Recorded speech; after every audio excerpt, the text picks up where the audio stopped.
Welcome viewer, আবারও একটি জোনের জন্য লাইফ টাইম টেস্ট সার্টিফিকেট ডিস্ট্রিবিউশনের নোটিশ কিন্তু পাবলিশ করা হয়েছে স্কুল সার্ভিস কমিশনের পক্ষ থেকে।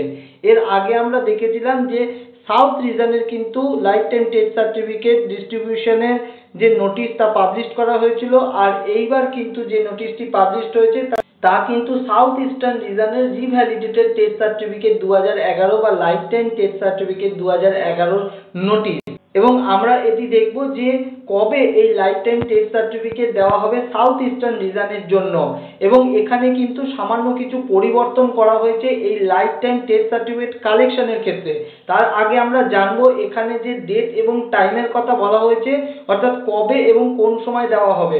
দেখুন, দেওয়ার সময় কিন্তু 11টা থেকে 4টে পর্যন্ত যেটি এই নোটিশে জানানো হয়েছে সেটি প্রত্যেক ডেটের ক্ষেত্রে একই। এখন আমরা একটু দেখব যে কবে থেকে এই লাইফ টাইম টেস্ট সার্টিফিকেট বা রিভ্যালিডেটেড টেস্ট সার্টিফিকেট ডিস্ট্রিবিউট করা হবে। দেখুন, এখানে ওয়েবসাইটে যে নোটিশটি পাবলিশ করা হয়েছে সেখানে কিন্তু প্রত্যেক ব্যক্তির নাম ধরে তার ডিস্ট্রিবিউশন ডেট, তার ডিস্ট্রিবিউশন টেবিল নম্বর এবং ডিস্ট্রিবিউশন টাইম মেনশন করা হয়েছে। এবং এখানে দেখুন প্রত্যেকের রোল নাম্বার এবং নাম ধরে ধরে কিন্তু ডিস্ট্রিবিউশন ডেট মেনশন আছে, যেটি শুরু হচ্ছে আগামী 20/3/2025 থেকে। আমরা একদম শেষের দিকে চলে যাব যে কবে পর্যন্ত লাস্ট দেওয়া হবে।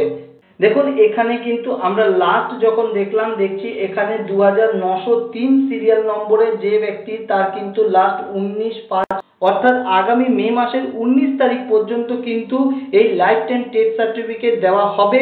তবে অবশ্যই এখানে প্রত্যেক ব্যক্তির রোল নাম্বার ধরে যে ডিস্ট্রিবিউশন ডেট এখানে মেনশন করা আছে সেই ডেটেই কিন্তু দেওয়া হবে।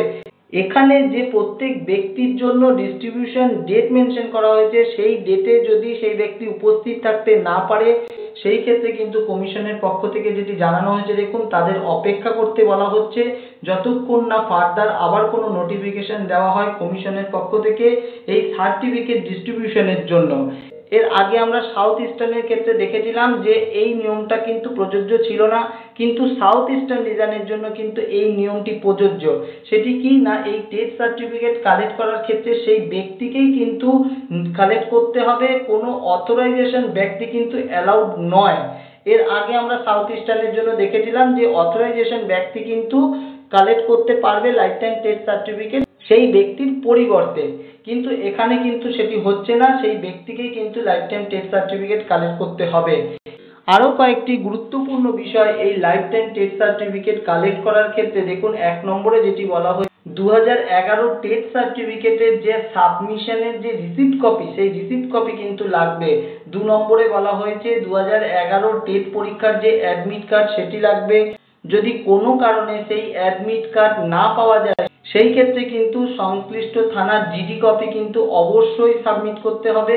এবং 3 নম্বরে বলা হয়েছে যে কোনো একটি আইডি প্রুফ, যেমন এখানে মেনশন করা হয়েছে দেখুন Aadhaar card, voter card or PAN card or driving licence or passport. অর্থাৎ সাউথ ইস্টার্ন রিজনের লাইফ টাইম টেস্ট সার্টিফিকেটের এই নোটিশ পাবলিশ হয়েছে, যেটি আগামী 20/3/2025 থেকে দেওয়া শুরু হবে এবং যা দেওয়া হবে 19 মে 2025 পর্যন্ত। প্রত্যেক ক্যান্ডিডেটের জন্য কিন্তু ডেট এবং ডিস্ট্রিবিউশন টেবিল সবই কিন্তু এখানে মেনশন করা হয়েছে। এবং আপনারা আপনাদের কোন ডেটে সেই টেস্ট সার্টিফিকেট কালেক্ট করতে হবে তা জানার জন্য সংশ্লিষ্ট ওয়েবসাইট থেকেও এই পিডিএফটি ডাউনলোড করতে পারেন, বা এই ভিডিওর ডেসক্রিপশন বক্সেও কিন্তু এই পিডিএফ এর লিঙ্ক দেওয়া আছে, যা সরাসরি আপনারা ডাউনলোড করতে পারবেন। ধন্যবাদ।